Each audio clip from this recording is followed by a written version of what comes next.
I'm Leyla Lau-Lamb and I'm Senior Conservator for the University of Michigan for Books and Papyri. Specializing in papyrus, actually I started when I got this job at the university as a conservator. I'm from Germany originally, and actually I became at some point a registered nurse. And when I came to this country, then I got involved in bookbinding and also in conservation. Before I was working at the university, I had no idea about papyrus or that they have this incredible collection of papyrus. At that time, Maria Grandinetti was the head of conservation and Julia Miller was the conservator. And Julia trained me for about 3 months in the conservation lab because then she was leaving for 1 year.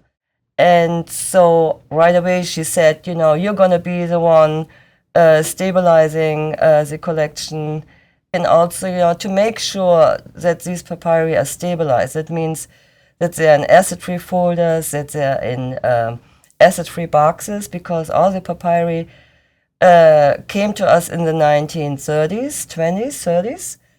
And so we had all different kinds of boxes. Like here we have a carbolic toilet soap box from England. Then we're having a cigarette box here from Cairo. So they were in very bad shape, actually. So you can imagine lots of papyri were just crammed together in one tin box, just wrapped with little tissue paper. The inventory numbers were sometimes torn off. So for me, I saw that this is not a good environment for such a precious collection. And so I got drawn totally right away into it to stabilize the collection and to see that they're in a really safe environment. And also we have an environmental room where the temperature is controlled, humidity controlled. So to keep, to have all these papyri safe, all the materials safe. And we have more than 10,000 fragments, so you can imagine how many folders. We had to do more than 10,000 folders and get a lot of handmade boxes. So the shoveling and the rehousing was a long process. Over the last 22 years, I'm working on this material. I think I handled about between 2,000 and 3,000 papyri.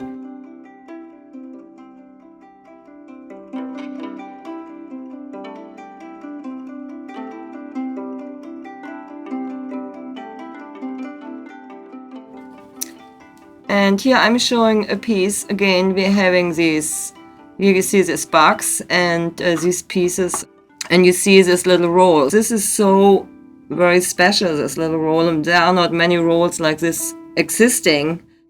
And our papyrologists are very excited about this because this is Homer text.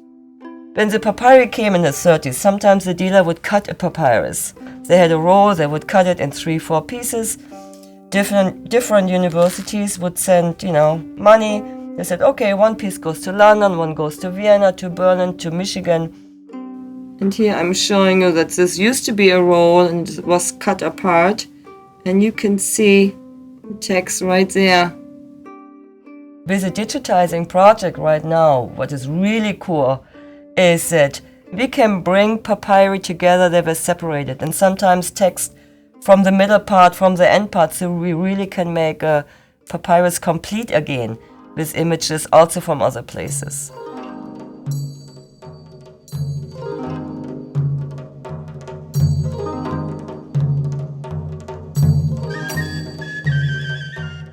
It's a piece of papyrus, and we got these pieces, papyrus pieces, in the 1920s. I'm teaching with these scraps of papyri, and I try kind of to teach my students a little bit about these moments when papyri now get excavated. You have sandstorms, you have all these Egyptians in the trenches, and 110 degrees, suddenly, they're finding a papyrus. It is so exciting. Everybody's holding their breath. But then talking about the age of the papyrus and talking about how the ink was made, how the papyrus was made. Just imagine 2,000 years ago, somebody was sitting there and writing these. How amazing this is that we have these pieces right here in our hands, in our collection, and what a big responsibility we have working on these treasures. My main tools to work on papyri are these two tools. One is a micro spatula, and one is a very fine tweezers from Switzerland. So I could travel with these everywhere and do papyrus conservation. Of course, I also need some other tools. This is my dropper, so where I just put a tiny little drop on the ink to test the ink if it's stable. So I'm using an area where I see some ink. Very carefully place a drop of deionized water, and then just very carefully go with my blotting right on top of the ink and see if I can pick anything up. So now I know the ink is stable. What I'm doing now is I'm going to spray my blottings also with deionized water and get them fairly wet. So I place my papyrus right on top, and then I spray the other side. Papyrus is made from the reed fiber, and so you always overlap. You have one layer of horizontal fibers and one layer of vertical fibers. So you always have to humidify both sides. If you only humidify one side, then you get friction. Okay, after a while I'm checking my papyrus, how much it is moist and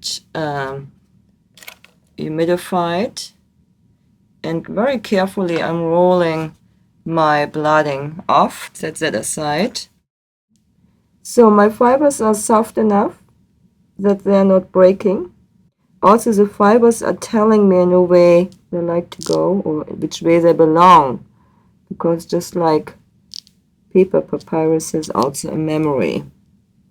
I always say papyrus talks to me because when I dampen the fibers, they're moving, they like to relax, they like to get into the original form, and it's just such wonderful material. I just fell in love with it. I became developing a passion for it. In general, I'm fascinated by recipes of bread and how they made beer and love letters, private letters. It's just fascinating material. So I really got more and more into major conservation, and I'm still learning. We are all still learning. I'm learning from other papyrus conservators I've met over the years. Right now, I just established the international summer school here in papyrology.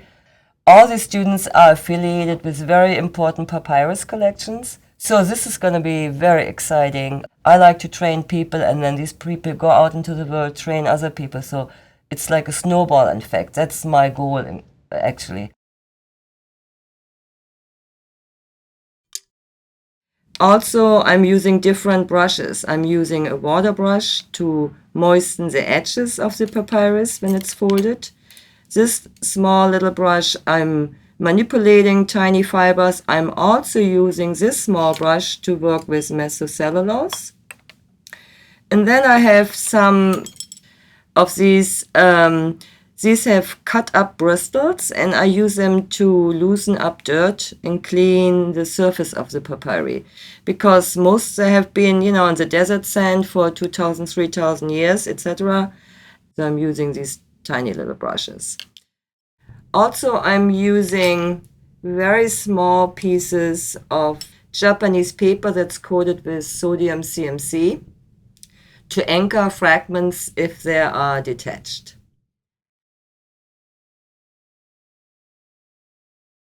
What I also do, I'm masking sometimes one area so it stays more moist. And also for me, it is not so overwhelming. When I work on a big piece, I worked on the Homer 2-meter long piece by piece. So I just covered up a large area and just have one tiny area to work on, so I'm more concentrated in that area.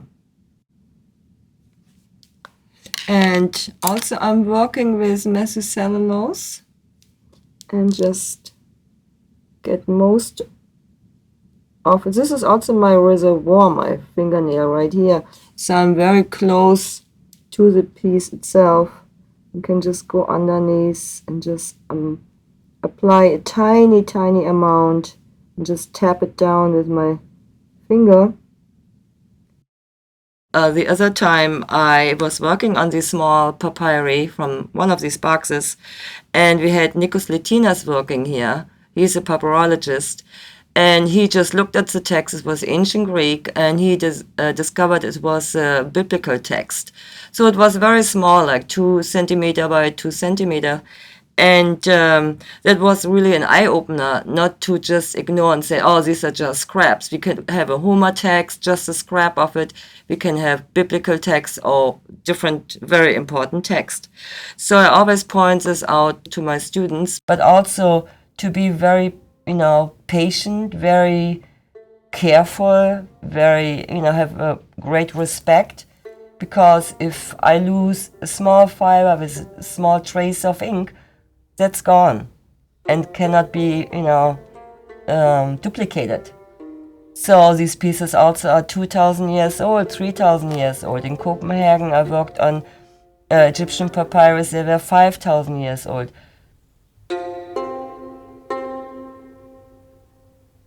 I see, to conserve this collection thousands of years from now. I'm not thinking on 10 years or 5 years from now. So again, I'm repeating this over and over, that stabilization is one of the most important parts in conservation. Because there is so much work for the next centuries to come. I cannot cover all this, I cannot do all this work. So right now there are about, 18,000 plus papyri. I say inventory numbers. There are about maybe 30, 40,000 fragments in need of conservation. Right now I'm working just for researchers because there is just so much work.